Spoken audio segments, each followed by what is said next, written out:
Boys and girls, welcome to the next episode of the Property Management Show, where you come to learn how to run and grow your property management business. I'm Alex Osenenko, your host and humbled servant, must be said. And so my day job, I'm a CEO of a company called 4.5. We provide marketing solutions for the property management industry. But my passion is, as my guest says, I'm a giver. And, sharing this education and having guests like my guest today is pretty awesome privilege. And I think I got a lot of, I know I got a lot of letters and even phone calls from listeners who were interested in the following topic. The idea is, how do you grow your property management business by opening new locations, standing them up, and making them successful without having to acquire another property management company in order to be successful? And naturally, so this was kind of accumulating for weeks, and naturally I'm like, okay, I'm going to go on social media and go to these property management groups and see if I can fish somebody out who's done it successfully. And so I posted on a few Facebook groups. Many of you already know. You maybe have seen my post. And I've gotten a few people who gave me some recommendations. In fact, a good friend, Matt Tringali with Group 15 Real Estate, he said, Alex, I can help you in covering on how to do it unsuccessfully. Good man, Matt, right? It's like it's a true entrepreneur when you're sort of learning by failure and you're proud of that. And that's like, he's a great guy. Hats off to him, Matt. I know you're listening. Good man. But finally, in my network, there's this wonderful lady called Casey McDonald, right? She spoke at the PM Growth Summit last year. We've had good connections when I went to Australia. She spoke, we've hooked up here in the US. And so over time, we kind of kept up. And then finally I asked her, hey, can you recommend somebody on this topic? And she says, well, I got just the guy for you. I got just the guy. And so that's how I met Jason. And Jason's got a storied background. I looked at his resume, and he's got a very interesting background. And Jason, perhaps, first of all, it's an honor to have you on the show. Thank you for tuning in. Cheers, mate. Thanks for the opportunity. Yeah, across the pond too, a big pond. This is Australia. So those of you listening, if we have any sort of little delays, we'll try to be respectful of those delays. But, Jason's coming from, are you Brisbane?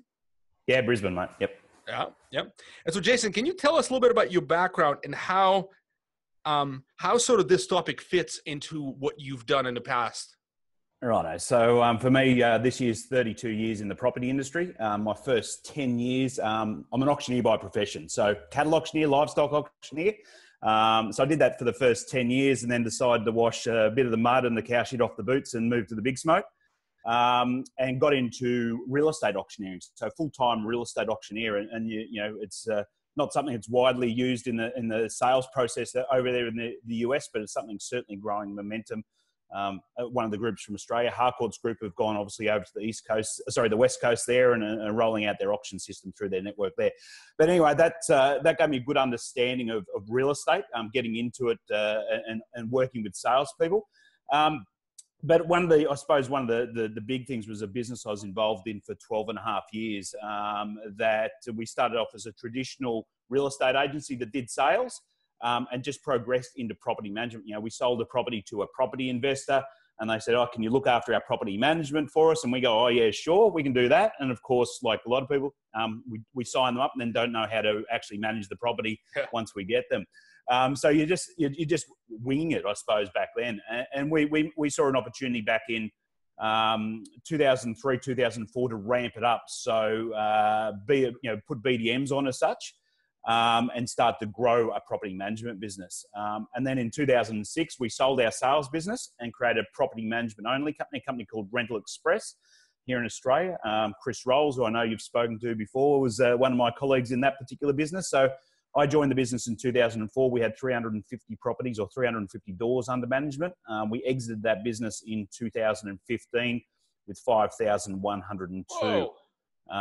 doors. So that's through both acquisition but organic growth. Organic growth was a big part of our growth strategy and going hand in hand. So my role in the business, I came on as a BDM, become an office manager, operations manager, then took up all the growth aspects of the business. So that was a BDM team, sales team, lead generation team, online marketing, acquisitions, all that fell under my hat, I suppose you could call it, as the Chief Growth Officer of Rental Express. So that's a snapshot, just to not to impress you, but to impress upon you. Our last year, we bought on 945 doors with 6 BDMs in a 12-month period. So 6 BDMs, yeah. So that's a phenomenal growth. And so let's unpack some of this, Jason. And by the way, this is very exciting to me because, you sort of lived through it. You're not just sort of teaching this because you sort of put together a thesis, right? This is life, right? You've progressed through the ranks. You saw exactly how the company started, and in fact, it was a real estate shop turned into property management. That's a lot of stories. That's how a lot of stories start, but usually that's where they end. Right? Yeah, and we created, and I talk about it. We weren't a real estate business. We're a business that did real estate. So as the leaders in that business, we didn't have to be till ringing there at the end of the day, either making sales or bringing on new managers. We ran a business at the end of the day. And that's, by exiting that business, we got a premium price because of the IP that we developed in that business, not just a rent roll transaction. Gotcha, Jason. I am a big fan of starting with the why. So some of our audience listening right now, they're like, okay, maybe I want to grow another location, but I see opportunity where I'm at. Why would I consider growing and expanding into a new location? Start with why. Simon Sinek, big fan of him, and that's where I start with everything. It's around the why. Why do it? And probably from an industry perspective, we tend to find number one mistake is usually I want to do it by ego. I want to be seen to have multiple sites, multiple locations. I want to be biggest, but it comes down to the why at the end of the day. Why did you get into business, and what do you want to get out of the business at the end of the day? Is it just a job, or do you want to own a business that creates profit, creates wealth? So that's really the foundation. And it really, I had a friend of mine in New Zealand rings me the other day, and he's got a very, very successful sales business, and he sold his rent roll 3 years ago because he hated it. He had an immense, hate's probably a harsh word, but an immense disliking for property management. And so he sold his rent roll off to a competitor. Anyway, he rings me up there a couple of weeks ago and he said, hey, Rosie, I've got an opportunity to buy a rent roll. And I said, what the bloody hell do you want to do that for? And his why, he needs to create $600,000 a year in passive income through his business and his commercial property and everything he buys, so he can make the choice whether he works or not. And the first question I was asked, does it fit into your passive income goal? And he said, mate, it adds significantly to that goal. I said, that's the main thing. Does it fit into that goal? That was his why. So it's a big one around, as I said, a lot of time we find it's ego that will drive the location. But I think in business, one of the most powerful things we can or powerful words we can use is no. So it's we might have a client say, oh, can you manage my property 100 kilometers away?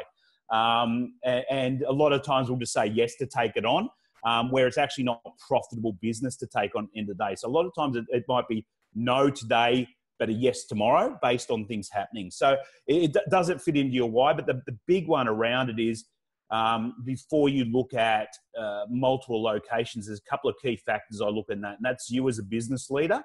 How good are you with your team around you? So when you have multiple locations, you've got to have good quality people running those businesses for you. So if you're not good at playing well with fellow team members as such, as far as managers within your business, don't do it, because the quality of the people that have around you is going to be the key success to it. So it's only so many hours in the day. As a business owner, we wear so many hats in that growth phase. But when you come to multiple locations, the time that it takes you to try and run it, if you're trying to run it yourself, usually ends up in, as you said, one of your Matt saying there before, I can tell you all the things that went wrong. So it really comes down to you as a leader. Are you happy to abdicate some of your responsibilities around the day-to-day leadership responsibilities of running an extra site?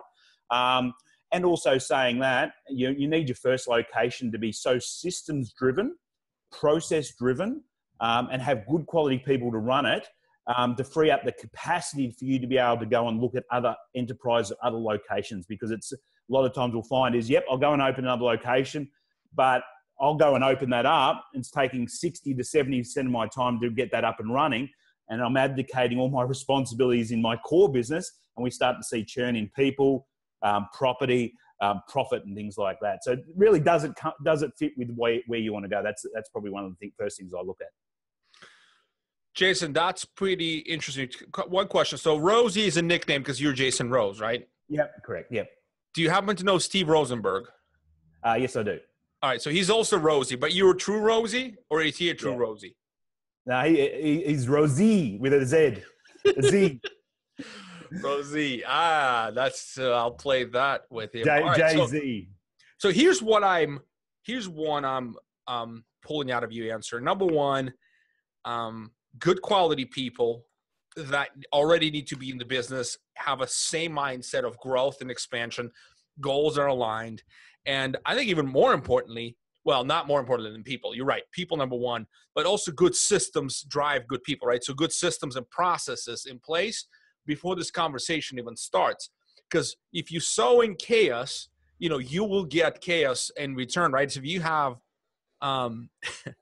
you have your business sort of operating at, somewhat profitability, and you're sort of still figuring things out, and I think some of us think, okay, if we open up a new location, it will force us to get disciplined finally.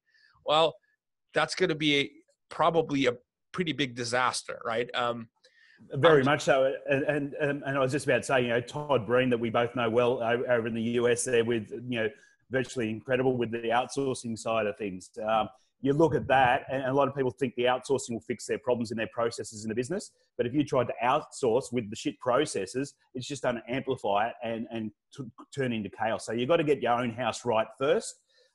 So it is actually, your processes are scalable and reproducible. Right. I'm looking on the internet. This movie on Netflix, it was about McDonald's. I think it's called Founder. Let me double check. And if I'm getting it right, it's called The Founder.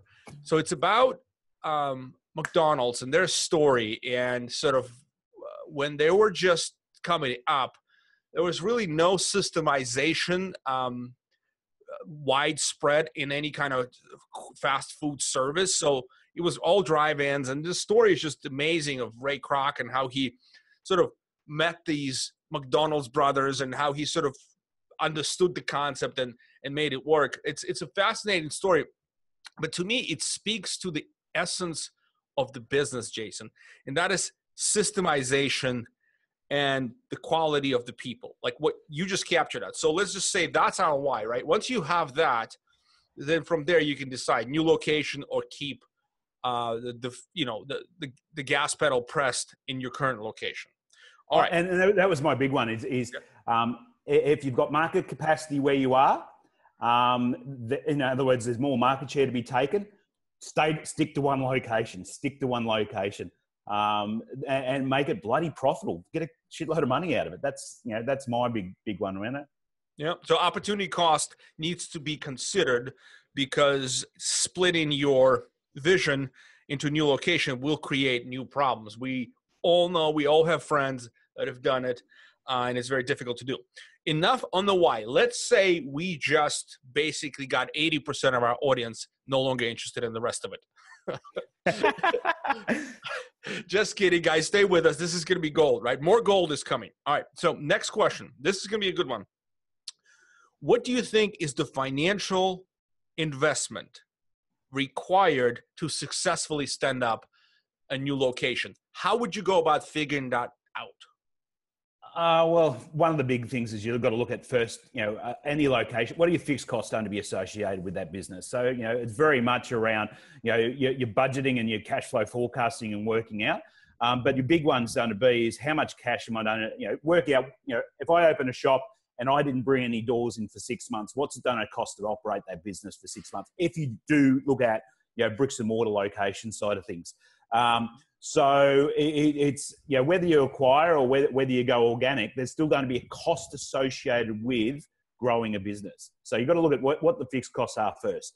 Can you survive in business if you didn't bring any doors on whatsoever for a 6-month period? So you've got to have the cash in the bank or access to capital to be able to do that. But also with that is that, you can't start a business without people either. So you've got to resource heavy.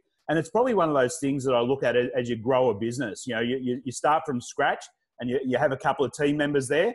And then traditionally they're going to be in dual roles. Like there's not a full-time role for someone. So there'll be some dual roles until you get to a stage where you're just starting to see some good growth and probably starting to see a little bit of profit. But those people are getting capacity that you've got to plug the next person in. And the next person. So you've got to understand, I suppose, the speed humps that you're going to go through in that growth to realize the capital, because it's just not a case of, startup costs in month 1 are going to be the same as the fixed costs in month 12. So there's going to be extra resources being needed. But, you've got to model it on the financial. Does it make financial sense at the end of the day? Back in your experience, back in the what was the company called you were running? Rental Express. Rental Express experience. What would you say the sum of capital you would set aside in order to spin up a location? Just give us. Yep. 2008, we started an organic location from scratch, and it wasn't in the adjoining suburb of town. It was 40 minutes away, so there was no overlap there. We had no database or anything to start with. We budgeted that it was going to cost us, after generating income, $200,000 out of our pocket by year 2, before we'd actually see any profit out of it. So repeat that for me, Jason. 200,000 total. 200,000 on top of the revenue that you're going to create as you grow that business. Got it. So 200,000 total.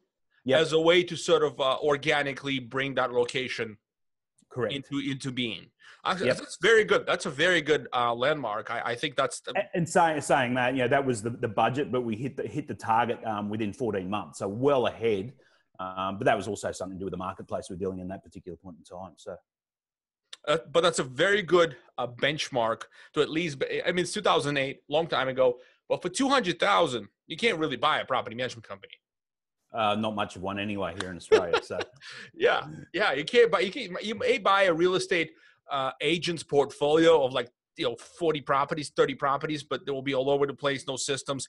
So I can see that. And also, indication there in that particular area where we open that office, they are worth about $6,000 per door. So 200K is not going to buy you many doors.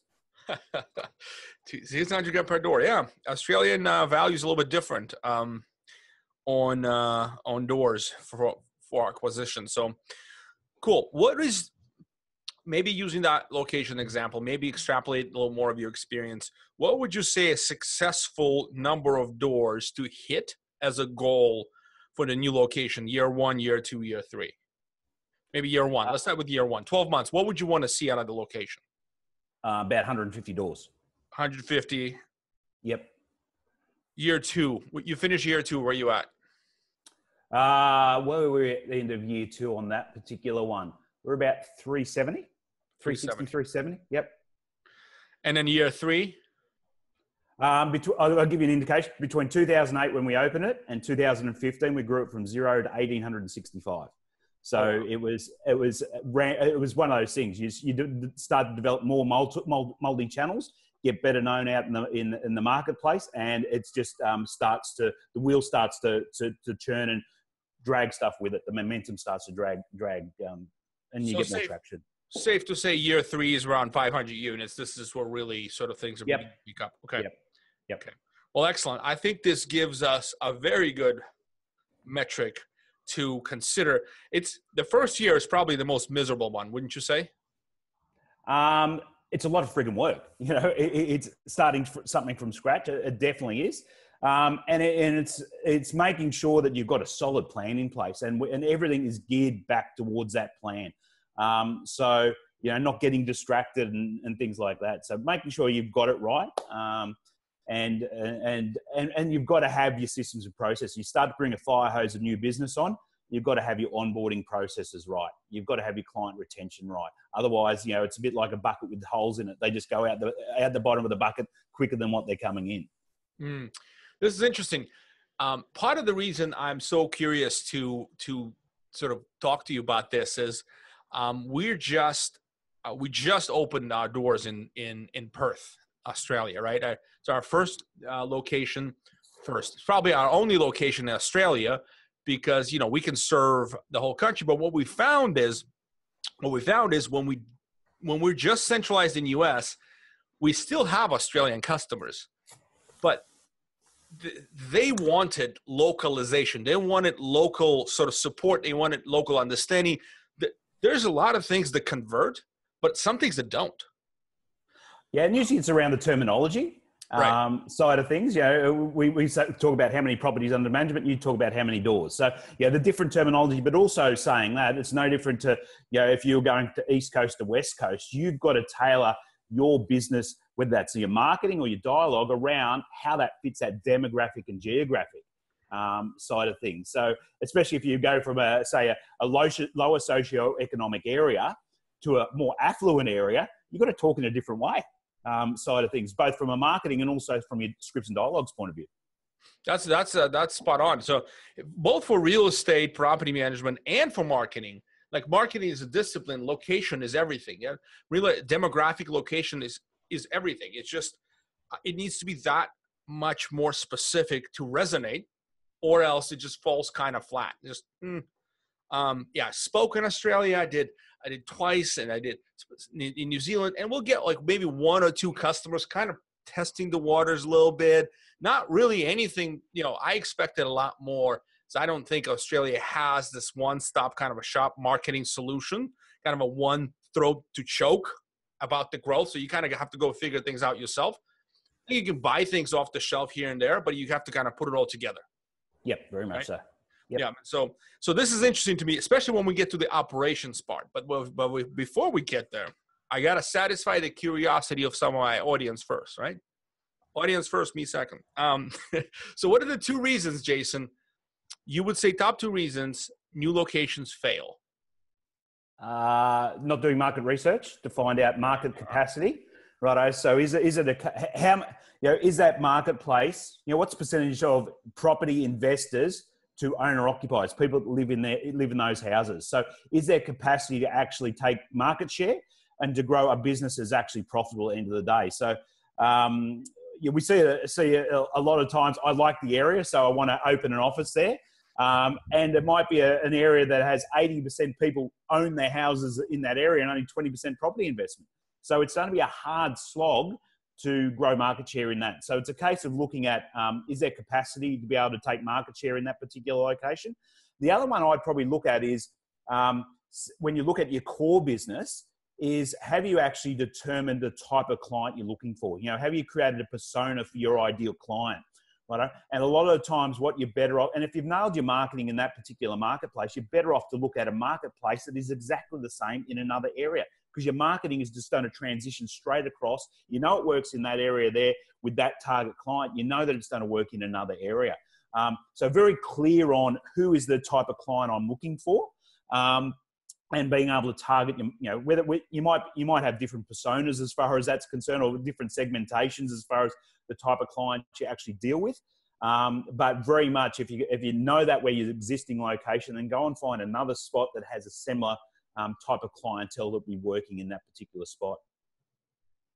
Yeah, no, that is really good. So that you're speaking like a true marketing person, right? So this is. And it's not a marketing speak, but it's from perspective of identifying who your perfect client is. This is a lot of times, and you call it persona, perfect client, same thing. A lot of people miss this completely, right? In fact, I'd say about half of the people I speak with can't articulate, even after prompting them, who their perfect client is. It's kind of like we'll take anybody who has a pulse in the house, right? It may be, okay, maybe it needs to be in this area, right? Okay, so yeah, the property needs to be in this area because we don't want to go to a bad area. We want to go to this area. But beyond that, that's it. Like, what are their interests? What do they do? How old are they? How much money they make? How many properties they own on average? None of that has been done. So this is really sage advice. The information is available now on the internet, with pay some data company and do some. Do you have any advice on the market research, since you seem like you've done one?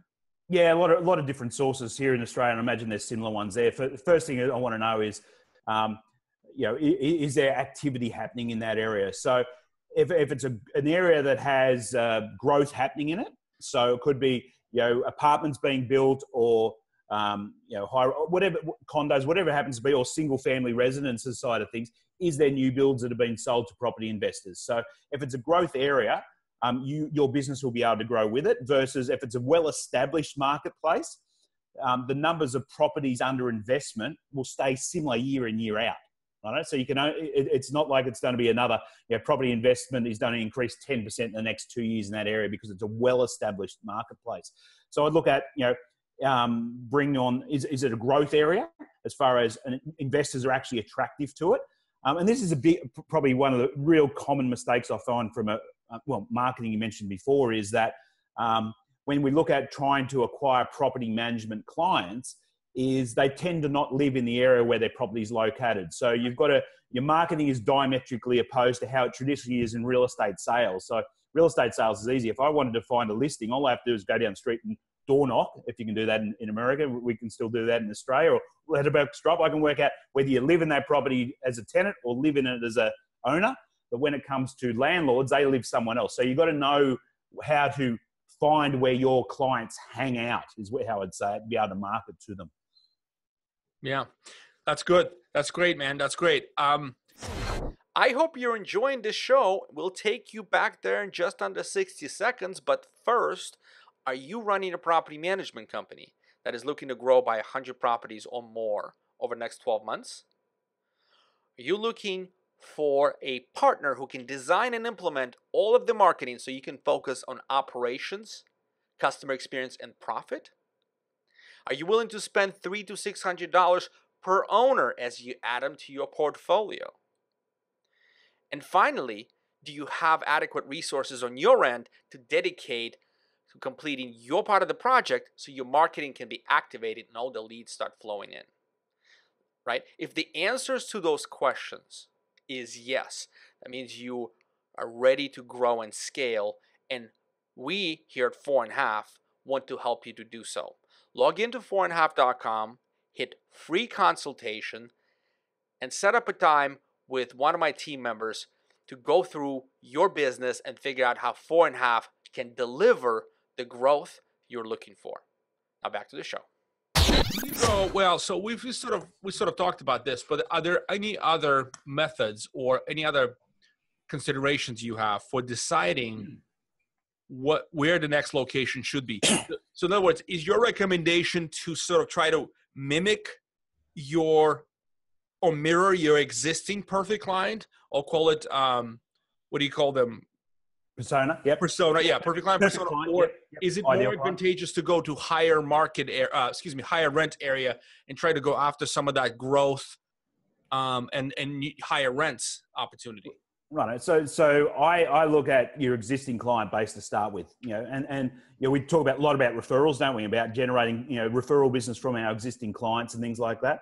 So you're thinking from that point of view is a lot of times they will own another property that we don't manage, right? In another state. So actually doing some research with the existing clients, if you've got good client satisfaction, they will want you to manage properties outside your core marketplace. So doing some research with them, whether it's a survey, we're looking at expanding our business.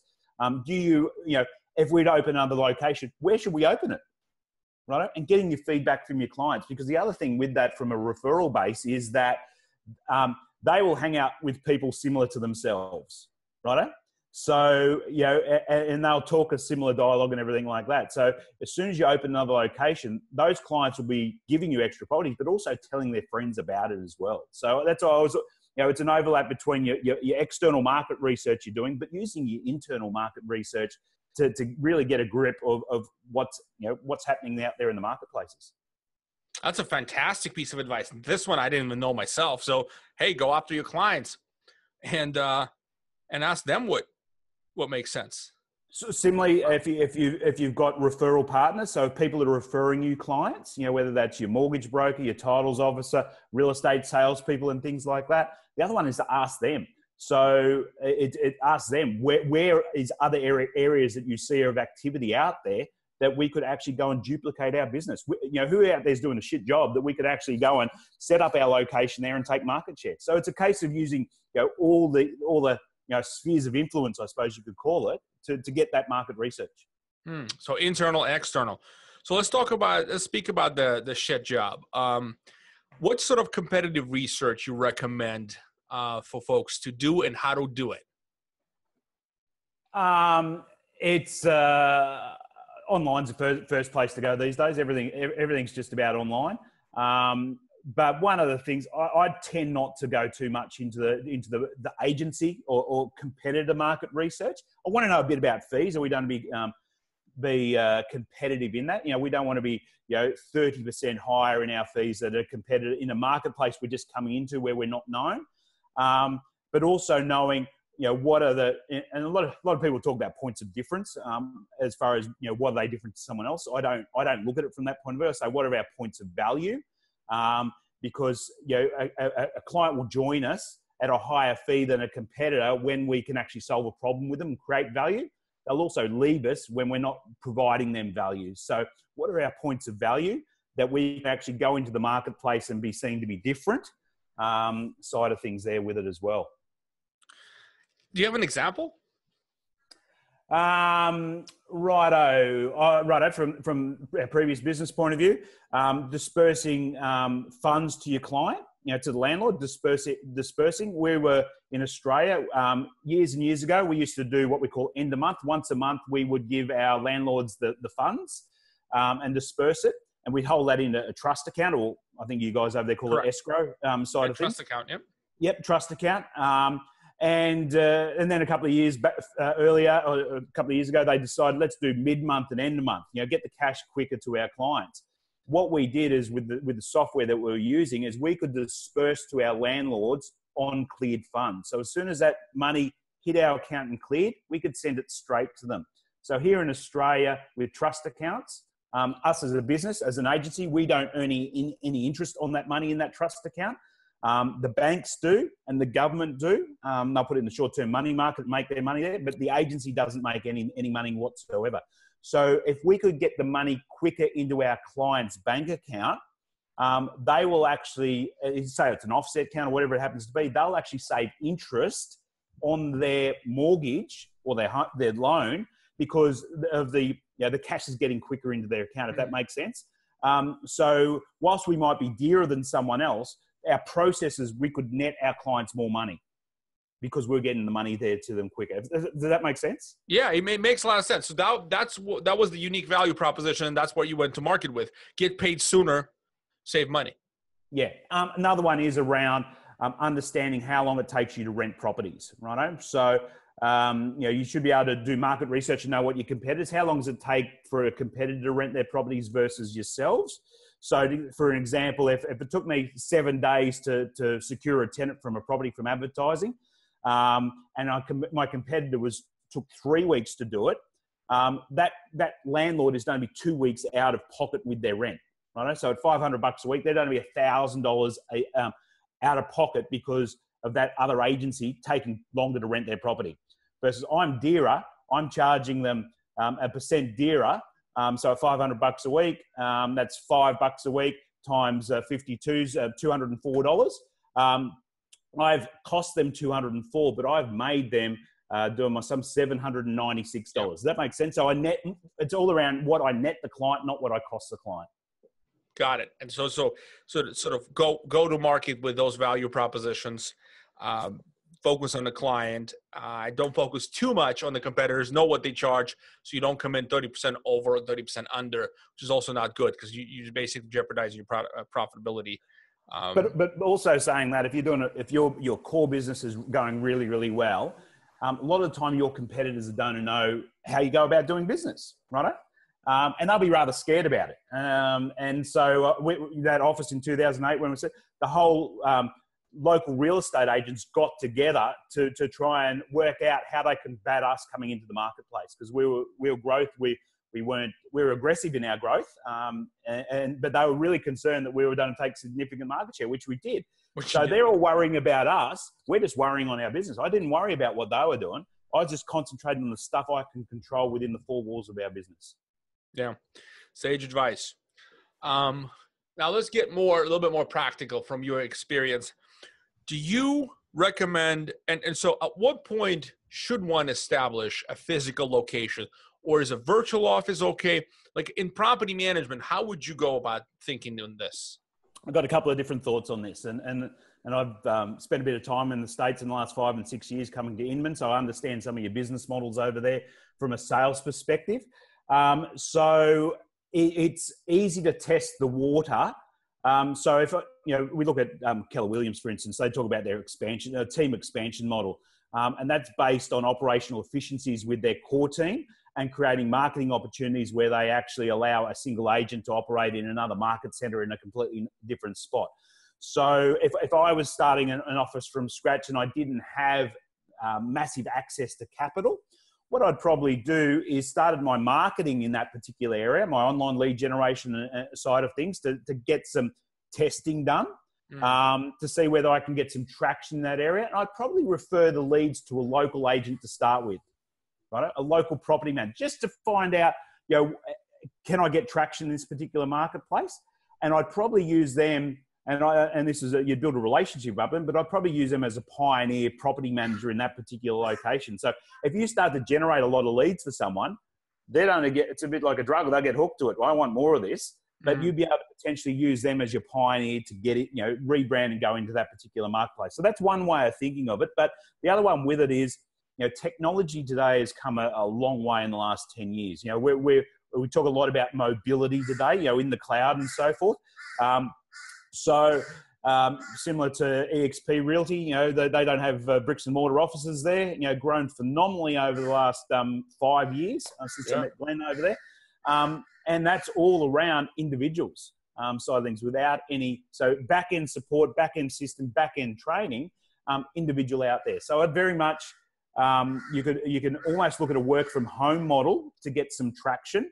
So a lot of, we're seeing here in Australia, work from home models where tenant sign-ups are either done through DocuSign, or if they still physically have to be done, meet in a coffee shop down around the corner from where the property's located. Side of things, you look at your lockboxes today.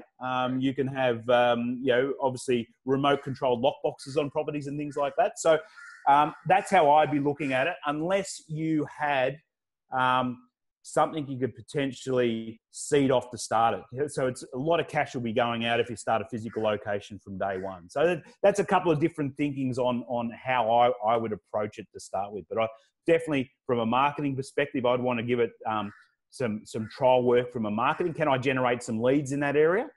Potentially sell them to someone else or refer them on, and then look at how can I ramp that up and potentially bring on physical, team members, and then potentially an office. Love it, man. Love it. So test it out, get leads, refer them out so you don't upset customers. Meanwhile, see about virtualizing. The other one is I'd look at the likes of colo workspaces. So whether it's a WeWork and things like that, take a desk. There's no long-term, you can take different levels of commitment with WeWork spaces and things like that. Just take a service space for a period of time that you're not making a 3-year commitment to a physical bricks and mortar lease location. Yeah. Very good. Very good. I think that's good. I think with the proliferation of virtual assistants and the technologies, the cloud technologies, as you said, it makes sense to really truly do a lot of these things virtually or from home. But that requires thought and process and workflowing and figuring things out. Yeah, and that's the case of, the software obviously has come a long way. You start to look at the automation, but also the outsourcing side of things, or the offshoring. But also saying that is that the most scalable part of a business is actually the back end of the business.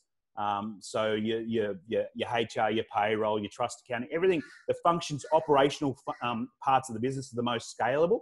Everything else that's client facing is a lot of cash outlay to scale that. We're talking about putting on people to be belly to belly, face to face. So that's, you can do everything from one location from a back end point of view. Gotcha. Let's talk about people. Jason, who do you hire first? Who's your first hire? I'd actually do 2 hires, not one. One would be a property manager. The other one would be a BDM.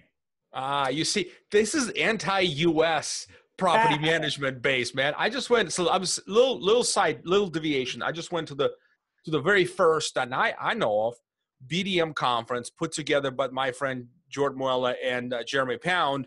They're basically standing up a new company called RentScale, where they're going to train BDM. It's going to be National BDM Training Center. Australia, you guys are awesome. You have speakers, you got trainers. People know there's community of BDMs here. Like if you're a BDM for property management company, you're weird and you're the only one in the area. I know what that was like back in 2005. Yeah, but saying that, I look at property management and business development are diametrically opposed roles. For sure, so man. You're not often that you'd find, the unicorn who is a brilliant property manager and a brilliant bringing clients on. It's us as salespeople. We're good at the belly-to-belly, face-to-face. If you want the T's crossed and the I's dotted every single time, we've got to put support in for that side of things. Saying that as well, I'm a big Chris Smith from Curator over in the US. So you would have come across Chris in your travels. He wrote a book a couple of years ago called, what was it? The Conversion Code, which was very much around analog and digital. And the other one around that is looking at inside sales and outside sales. So can you actually do the inside sales from a central location? In other words, landlord, comes through one of your marketing channels. Do you need to physically go and see him or her? Can you present over the telephone or through video conferencing?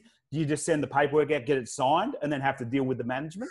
So once you start to understand lead generation, you can actually, you don't have to have someone going out physically every single time to do a presentation and such. So you're 2 different roles there.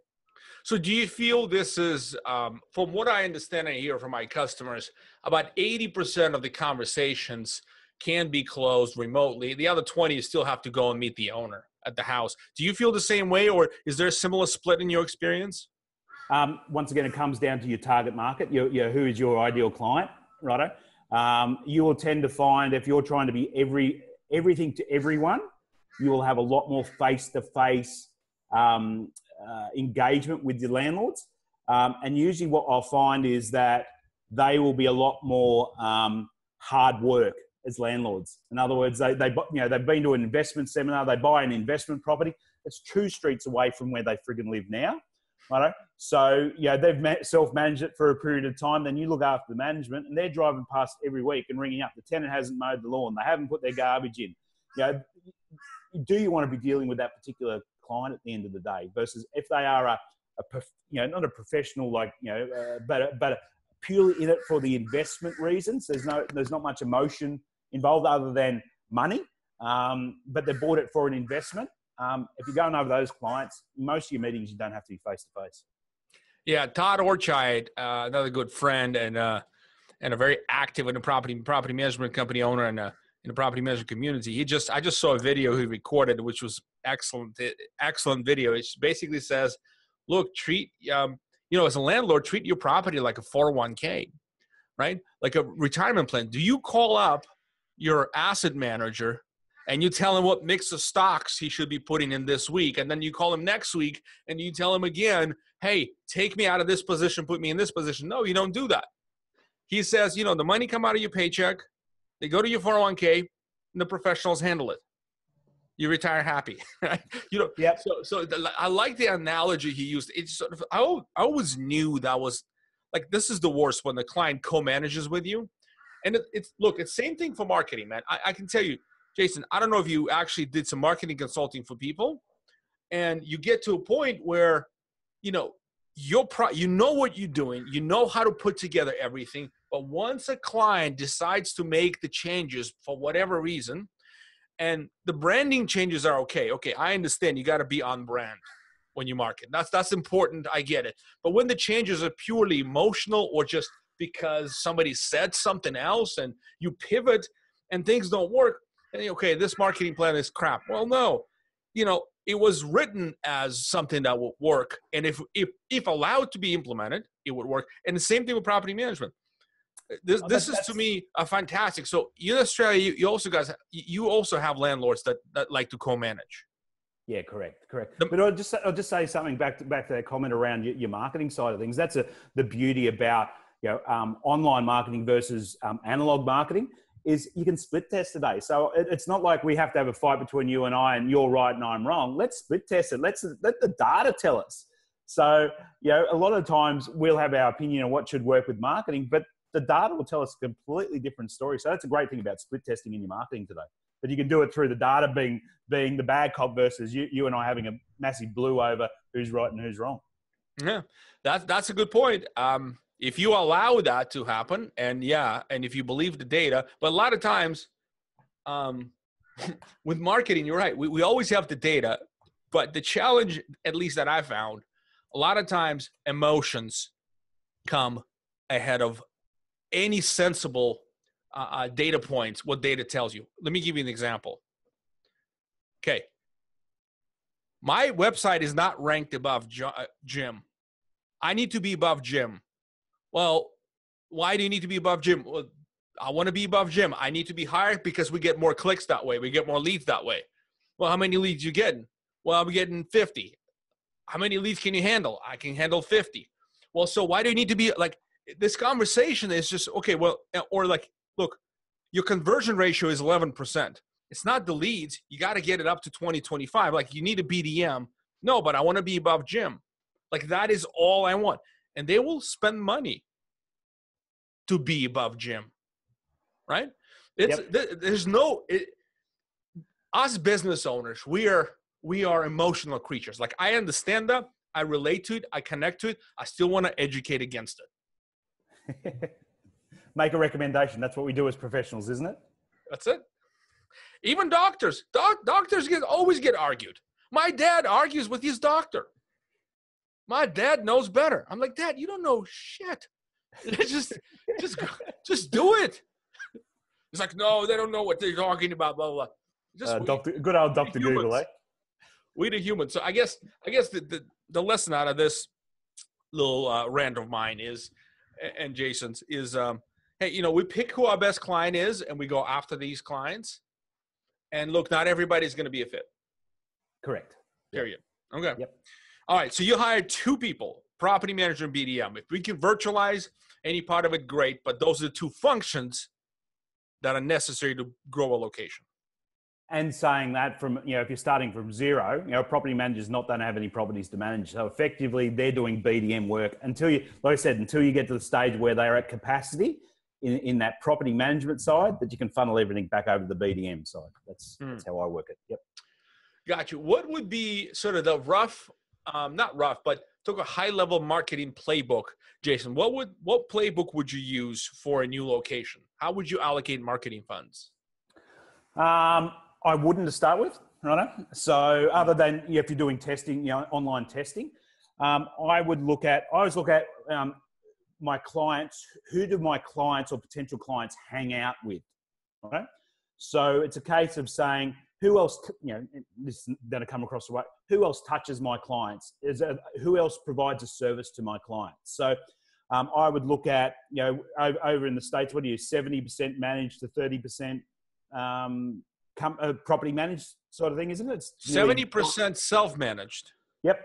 30% professionally. Yeah. Yeah, correct. Right. So you look at your clients out there. Who else has done a touch a potential property investor in that process? So if I was going into a marketplace over there, the first thing I'd do is go and talk to all the real estate sales agents out there and build a relationship up with them. Most of the companies they work with will not do property management. So if you can come up with your play or your script around, we're a professional property management company. If you've got investors that own property or you come across an investor, I can be your preferred supplier in that particular. I will look after them. I will nurture them for you. So effectively, instead of them doing their database nurturing, you're nurturing the relationship. So if they decide in 3 or 5 years' time, I can refer it back to you. So your sales people, real estate salespeople are going to touch lots of investors through their process, through their inquiry. I need to be on the shopping list with them and say, hey, you need to talk to Jason Rose. He's an expert in property management. You don't want to be looking at this after yourself. So that's the first one I'd look at, because your salespeople are going to be meeting lots and lots of people. They'll already have clients that own investment properties now.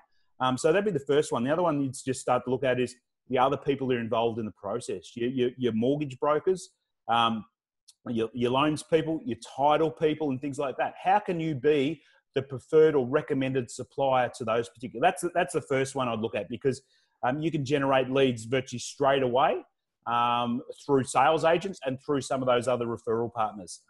And that's a big part of the business we grew was a big part was around that. And I worked on a simple philosophy.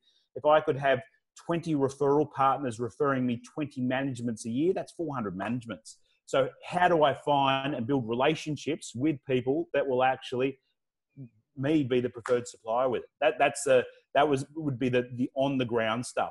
But then it's a case of working out, where do my clients hang out in other channels that I can actually start to market to. Gotcha. So that's the groundswell, the foundational thing. Are there any pieces of digital marketing you would deploy to get the online part of the business going? The part of it's understand, can you access over there? Do you know if a property investor owns this property, do you know where they live or what state they live in? You can get that information, correct. You can buy a list, yes. Okay. So that's part of looking at, targeted marketing. So big one today is you look at your I call it stalker marketing channels, right? So your remarketing side of things and pay-per-click advertising. Facebook, LinkedIn are my big ones there. LinkedIn's the one that's very much underutilized at the moment. So you start to look at, LinkedIn's used by professional people, and usually professional people are more affluent people as well. So I'd be starting to look at content marketing through that channel, but then also paid advertising through those channels once you understand where the particular clients hang out. So a similar one, if you looked at your existing business and you want to overlap this with your existing business, what I look at is, where do your current landlords live? So if you had, say, 500 doors, for instance, where do my landlords currently live?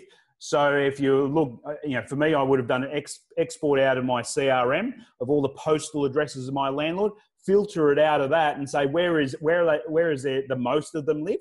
And then go and target marketing to that particular area. So if you've got more investors living in that particular area, then there'll be more investors traditionally living in that area. So it's really reverse engineering. It's similar. We talk about letterbox dropping here in Australia to create new business opportunities. The problem is that the landlords live in a completely different suburb to the properties that you manage. So if you try to letterbox drop in the area managed, where they're 50% or 60, 70% are investor properties, you're not going to get any sort of return whatsoever on that. So that's what you talk about, your reverse engineer. Where do my clients hang out and how can I get in front of them? That's fantastic, Jason. That's fantastic. Hey, man, this is an incredible amount of information. I have my copywriter create a very helpful article, and we'll give you a link. We'll if people want to go talk to you, about building a new location or other ways to grow their business, seems like your stuff. Well, how would they go find you? Facebook's probably the easiest one to find me today. Just search Jason Rose in Australia. As in the words, and which is my personal Facebook profile, is probably the easiest way, or LinkedIn. Just jump on LinkedIn and do a search for me. I think you probably would have done the same to get a bit of my background and so forth. So Facebook or LinkedIn, two places you'll go and find me. Gotcha. So I'll go fish you. I'll make a friend. We'll make a friendship online. I really appreciate you sharing all this information. Any parting words of wisdom to those who are looking to take the leap on this? It's got to be a business decision. Everything, I look at purely a business. You talked about emotion before. Make a business decision. Does the numbers stack up, both from a capacity to take market share, but also around the profitability? You don't want to rate your existing business and lose the profit there trying to create something else. You've got to make sure that the profit is sustainable. And this is probably the big one, is your existing team. You've got to look at your role in your business currently. What do you do in your business currently? And I'm a big believer in you pushing stuff down to allow people to step up. So you want to do yourself out of a job, because if you're going to open a second location, it's going to take a lot more time than what you actually think it'll do, especially if you went into an adjoining state. You know, it's going to take time. You don't have to spend weeks and days and things like that. They're not just a case of everything being done virtually. So it's got to make business decision first. That has the capacity to do it, but you have to be right as far as you as a leader in the business. You cannot have your existing business suffer with you wanting to go and grow another location. Good advice. Good advice. And some of you, my listeners, I know you're in Australia out there. If you want to check out and get some marketing help for your business, go to 4andhalf.com.au. It's our brand new site. Everything's Australia specific. The lingo. Give me feedback on the lingo. If you feel like we've said something that it's not, it doesn't translate as well in Australia, write me an email. Alex@4andhalf.com. Would appreciate that. We have Denny Morris, a native over there in Perth, ready to talk to people. Been with us 4 years. The guy knows his stuff. Jason, thank you kindly for everything and for sharing. And ladies and gentlemen, boys and girls, we'll see you in a couple of weeks. Thanks, Alex. Cheers.